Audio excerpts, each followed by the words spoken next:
Okay, it's a quick video for myself, Harvey Goldman. No cuts, no edits, no filters, and no hair. And so for today's video, I want to jump into a very quick one about the UK's housing bubble and how it's a dirty little secret.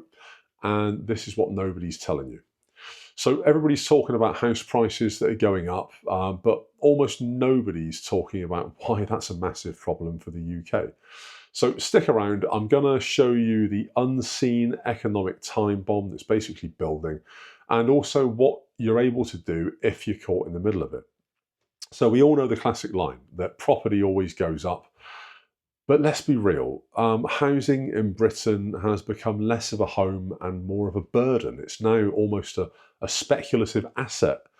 The consequences of this, well, they're hidden, they're systemic, and they're already destroying people's futures.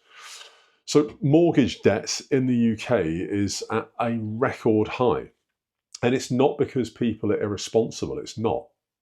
It's because they're desperate to get on the housing ladder, and very often there's no other way but to take the worst possible deal.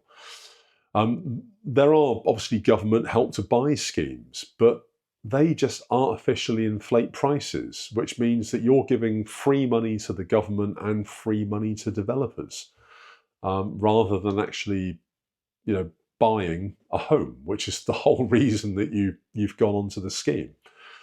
Local councils are absolute crooks. We all know this anyway, but they are complete crooks. They're selling land off for luxury flats, and they're just letting social housing rot.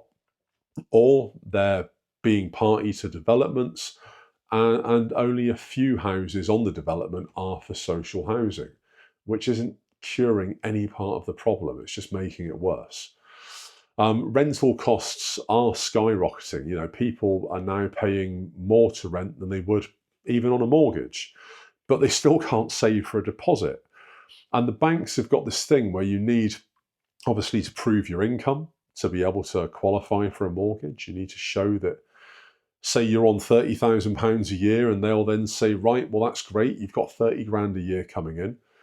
We'll give you 3.5 or 4.5, or if you're lucky, 5.5 times that as a mortgage.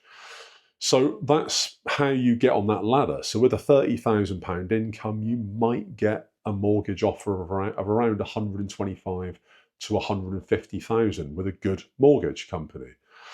The interest would kill you, but that's the offer that you would get.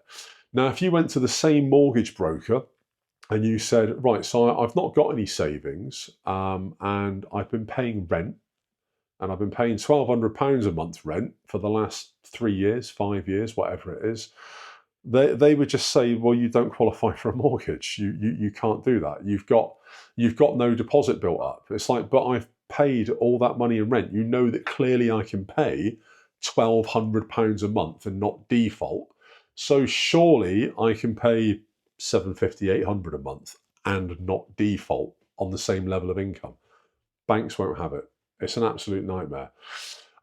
This obviously means that, you have got the advent and the rise of multi-generational households. And I did do a video on this a few weeks ago, explaining that in Southeast Asia, particularly also in countries like Spain, Italy, Greece, multi-generational households are the norm because it saves money. It takes care of bringing up children, of taking care of the elderly, and kind of everything in between. Probably makes you a more together family unit as well. But it's not really a thing in the UK. And now I think people are being forced into multi-generational households, not because they want to, it's because they've got no choice. Pensioners also are basically using equity release just to survive. So they're remortgaging their homes to be able to heat their homes. I mean, do the math, it's only going to go one way. Basically, the property investor economy that's been popularized by YouTube, also by TV shows, that's turned homes essentially into ATMs for people. People now buy 5, 6, 7, 8 homes and don't live in any of them.